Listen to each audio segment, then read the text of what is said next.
Hi all, my name is Alex Avrilla. I am co-director at CarperAI, and today I will be talking about trlX, a framework for open source RLHF. So what is RLHF? RLHF is an acronym standing for Reinforcement Learning from Human Feedback, and you can think of it as a technique for fine-tuning language models to incorporate human preferences. And it can be roughly broken down into 3 stages. Number 1, first you collect pairwise comparisons among model responses to a given task. So for example, let's say I want to write happy stories. Look at the right-hand side. And the model generates 2 potential responses, one about a happy goose and one about a sad goose. Since I want to write stories which are happy, I'm going to select the response which is about a happy goose as more preferable to the response which is about a sad goose. These pairwise comparisons can then be used to train a reward model, which you can think of as an adapted language model which assigns a higher score or reward to the response which is preferred by the user. You can think of this reward model as an offline proxy for the human preferences which were captured in stage 1. Then, once this reward model has been learned, we optimize against it using a reinforcement learning algorithm, most commonly proximal policy optimization or PPO. And this results in a downstream student model which is able to write happy stories, or more generally, it's aligned to the preferences which were collected in stage 1 and distilled into a reward model in stage 2. And this makes up the RLHF pipeline. So some examples of popular RLHF models in the wild. ChatGPT, I think we're all familiar with. Most people have heard it by now.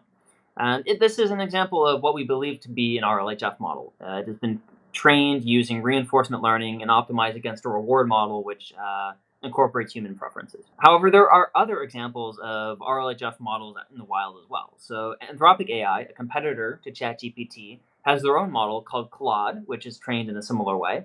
And then the research group DeepMind also has their own version of this called Sparrow, which optimizes against a reward model specifically for web-based retrieval. However, one important caveat here is that these are all examples of closed source RLHF models. We don't have access to the underlying model weights, and we don't have access to the training data which was used to produce these models, or the training framework that was used to produce these models for that matter. And as a result, it's very hard to reproduce them or even go about studying them in any relatively rigorous way. In order to do this, we need open source RLHF models. But the problem here is that really currently there are no good large-scale open source RLHF models, yet at least. So at CarperAI, I, along with many others, are working to produce one of the first open source RLHF models. We plan to open source the model itself, as well as the training framework and the data that was used to train the model. And we anticipate this to be hugely impactful to a bunch of people, developers, researchers, even everyday folk who are interested in trying out some of these models. Probably researchers and developers for the most part, though. So why does open source RLHF matter? I mean, I kind of already touched on some of these points, but I think there are many people who feel that equal access for all to this kind of potentially world-changing technology is crucial. CarperAI is fortunate enough to be supported by Stability AI, who provides compute for us to train these RLHF models. And democratization of AI is central to Stability's mission. Giving people access to this kind of technology is crucial, I believe, and should not be left in the hands of the few. But perhaps most importantly, in my belief, is closed source RLHF makes good science fundamentally impossible. If researchers don't have access to the underlying model weights or to the underlying data, then we really have no idea how these models were really trained, and so it is hard for us to draw meaningful comparisons or study these models in any rigorous way. And due to the huge impact these models have been having in media in general, it's very important to be able to study them and understand them in a deeper way. So blockers to open source RLHF. What makes this problem difficult? So first, number 1, high-quality supervised fine-tuning data is generally difficult to find. There's kind of a step 0, which I didn't mention beforehand, before you collect preferences among various model outputs, which is you collect a bunch of high-quality responses, kind of telling your model what you want it to roughly do, and then you fine-tune it on these responses. And this kind of gets the model more in distribution. If you are from the RL domain and are familiar with the concept of behavior cloning, you can think of it as analogous to that. Number 2, once you have a supervised fine-tuned model, you still need access to high-quality preference data, which is, you present various responses to users and then have the users rank or choose which responses are most preferable. This is also relatively expensive to collect, and there are not that many examples out there in the wild. Number 3, and perhaps most underrated, you need a scalable training framework for language model fine-tuning via reinforcement learning. The dominant language model training paradigm over the last couple of years has been a supervised objective, such as semi-supervised objective, such as next token prediction, where you don't have to query an outside reward model or something like that. And so, for particularly training models at scale, this makes adapting these scaling frameworks difficult to the RL domain, since you have many more moving parts with reinforcement learning. You need to host the reward model, you need to host the student model, and for online RL, you need to host other things as well. And this makes the compute and memory requirements that much more difficult to satisfy, which were already difficult for 70 billion parameter models. So where does trlX come in? So trlX addresses number 3, a scalable RL training framework. This was a training framework originally developed by myself and a couple others at CarperAI. And as of right now, it is the leader in open source RLHF training at scale. It's an actively developed library which gets regular updates every week, and we hope for this repo to continue to be pushing forward open source RLHF training at scale, and we're excited to see where it goes. So what are some of the capabilities that trlX supports? When we were designing the library, we were cognizant of the fact that we would have users with a wide range of various user profiles using it. And so we tried to build in various training frameworks which accommodate each of these users separately. These are roughly divided into 3 cases. So first of all, you have your independent researchers with access to maybe a single GPU. And these can train up to about a billion parameter model using native PyTorch. But this is still pretty decent. You can get pretty good RLHF results with a 1 billion parameter model. If you have some more resources, so maybe multiple GPUs on a single node, you can consider training using Hugging Face Accelerate integration plus deep speed, which allows you to train about up to 20 billion parameter models. And this is quite good. And if you are a particularly well-endowed user with multiple nodes of 8100s or something, then we have tested our integration with the NVIDIA NeMo training framework, fine-tuning models up to 70 billion parameters. And this is competitive with the size of models you see in many of these Anthropic's papers, for example. And we're excited to see where this takes us. So what are some features that trlX supports? We have a good number. So first of all, we're compatible with most encoder-decoder, such as T5 models, and decoder-only models, such as GPT-NeoX, which are supported on Hugging Face. This makes loading and saving models relatively easy and efficient. Also, like I said, we were cognizant of the fact that we want this library to be accessible to many different users and use cases, particularly independent researchers who have limited resources. So we've incorporated several memory-saving / compute-efficient features, including low-rank adaptation, or LoRa, 8-bit atom, layer freezing, and Hydra. And we'll go into these in more detail later. But in general, you can think of these as reducing the memory requirements to do RLHF. We've also incorporated various online and offline reinforcement learning algorithms, which have their various trade-offs and benefits, which I'll talk about later. And perhaps most importantly, we have support for multi-GPU hyperparameter sweeps, which are very important for reinforcement learning, it's integrated with weights and biases, which we use for experiment tracking. And this is very useful. We use this feature every day. Additionally, we have 10 plus built-in examples of varying complexity which users can, run and get started with and start building their own. So let's dive in a little more and look at the anatomy of language model fine-tuning via online reinforcement learning at scale. So this is kind of a complex process, and at training time, you have many different models which you need to hold in memory. So first, you need the model that you're fine-tuning, the student model, which you can think of as your policy. And you also need the value head of this policy, which is used for proximal policy optimization, or PPO. And if you're not familiar, you can think of this value head as kind of trying to learn and approximate the reward that a given response will generate. Additionally, we have this reference model, frozen reference model, which is used to kind of produce some kind of KL control penalty, enforcing the student model. It doesn't kind of overfit to the reward too hard.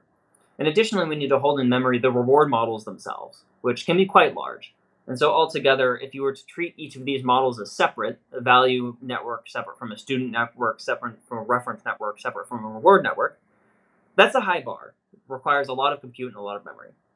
However, trlX leverages a recent architecture introduced by Sparrow, DeepMind's paper Sparrow, called the Hydra architecture, which fuses together all these models into kind of one shared trunk with shared layers. And this is made feasible by the fact that most of these models have their layers frozen already. For example, the reference model is frozen, it's not being optimized. The reward models are frozen, they're just being inferenced. Really, it's just the student that we're training. And in many cases, it doesn't even make sense to train the majority of the student anyway. We want to freeze most of the layers to provide more stability. And we find that in some cases, this can save up to 75% of the memory required otherwise if we were to treat these all as separate networks.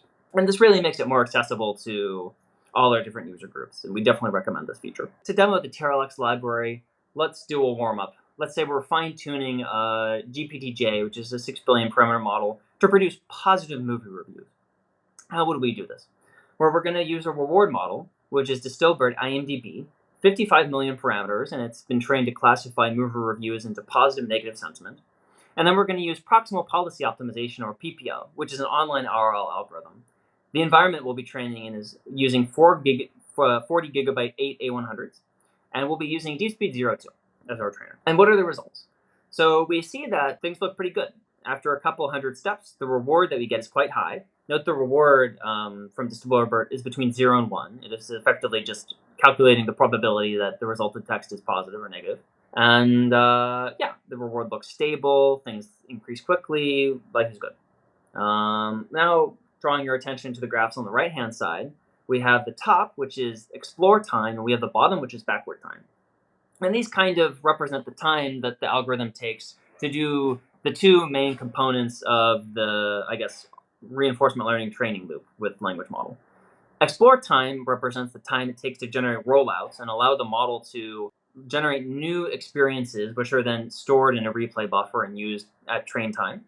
And then we see that this takes a while. I mean, a 6 billion parameter model is relatively expensive to infer, right? And we're trying to generate a story, which means it needs to be inferred, up to 40 times for each movie review. And this is expensive, it can take up to 3 seconds. And it's definitely the bottleneck of the computation. So reducing or eliminating entirely the rollout time is very ideal if we're trying to speed up training. Compare this to the amount of time it takes to do a backward pass on the model. And we see that, the backward time is a fraction of the time that rollout takes. So optimizing rollout is quite ideal. This slide is just to allow you to qualitatively evaluate the results of the optimization. The reward that you see on the right, like I said, is between 0 and 1, so a reward of 0.99 is basically as good as you can get. So pause here if you want to examine some of the qualitative results. So some takeaways from fine-tuning for sentiment. Pros. Relatively sample efficient. Like I said, you see that reward goes up pretty fast, right? Also, the reward is stable, which means that reward is going up reliably. You don't see it fluctuating up and down stochastically. But cons. So online RL is pretty difficult to scale. You have to have several different copies of the model in memory at times. You need the value network, you need the policy, you need the reference model, and you need the reward models. And this is somewhat alleviated by the Hydra architecture, like I said, but still expensive. And then it's also somewhat prone to reward overfitting.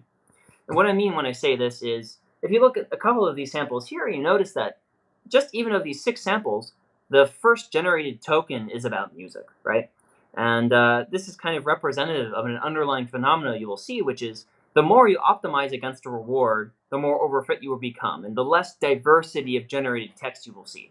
And this is particularly bad with online algorithms versus offline algorithms. I would say it's a significant drawback. So, you want your reward to be pretty high so that you've done a good job optimizing. But you don't want your reward to be so high that it's obvious that you've overfit. And the resulting text is obviously wrong, but rated highly by the reward model, because the reward model is an imperfect representation of the human preferences it's trying to capture. So now, with that in mind, let's take a look at a more advanced case study where we are training a 20 billion parameter model, GPT-NeoX, to generate summarizations of some Reddit stories. The reward model will be a fine-tuned GPT-J, and we'll be using instead an offline algorithm here, which is implicit language queue learning. The environment we're in will be at 40 gigabyte 8 A100s again, and the trainer we'll be using is DeepSpeed 02. Well, we see that the reward that we compute goes up pretty quickly. Looks like training is still stable, and we converge to a reward of about 2.5. And perhaps more notably, the training time which it takes to do a full forward-backward pass is only 3 seconds, which is, when you compare it to the amount of time it takes to generate rollouts in the online case, very competitive, especially when you consider the fact that the model we're fine-tuning here is 3 times the size of the student model in the sentiments case, and with a much larger context. And I just want to point out here that because we're doing offline RL, no rollouts are required, which is a component of the fine-tuning procedure it's the bottleneck. It takes the most amount of time. And so because we've managed to eliminate that bottleneck, we find that offline reinforcement learning is much more efficient in terms of compute and wall-clock time. And I let you survey some qualitative results here. I'm not going to read you the story, but you can pause if you want to. And if you look at the summary, I'd say the summary is pretty decent. In order to properly evaluate these models, you would need to deploy them to users, have them rank the responses, and then compute win rates. But just looking at the reward here and doing a qualitative analysis is pretty good as well. And it lets you get a feel for how well these models are performing. So some takeaways for the second fine-tuning for summarization example. Pros. Relative to online RL, offline RL is compute efficient. Training time is much faster. It's easier to scale, meaning that the offline RL objective and training framework is much more similar to the kind of training that you see doing supervised fine-tuning, and so it's much easier to implement code-wise and architecture-wise than online. And it's also relatively robust to overfitting because we're doing it offline and we're not actively interacting with the reward model. However, cons are, if you're really trying to get a high reward and optimize your reward model as far as you can, online is going to do better than offline. And to decide between the two, you're just going to have to judge yourself and mix and match, perhaps. So kind of summarizing the takeaways here, we have this nice little table. On the left, PPO and LQL, and then on the top, we have ease to scale. One is better, one is not. Compute efficiency, offline is a little better, online is a little worse. Robustness to overfitting, we have observed online is a little worse, offline is a little better. And then really maximizing the reward. So in this case, online does pretty well, offline not quite as good. I do want to say here, though, that these are just the results of our study, and this is very much so an active area of research.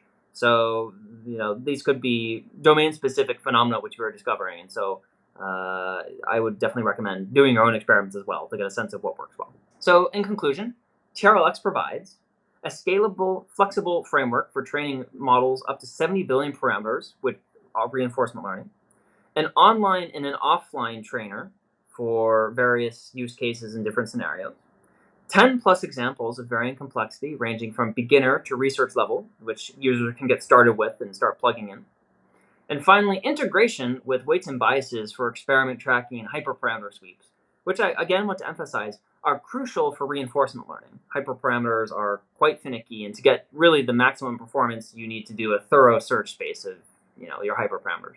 So this concludes the presentation. I attached some resources here at the end. Otherwise, thank you for listening.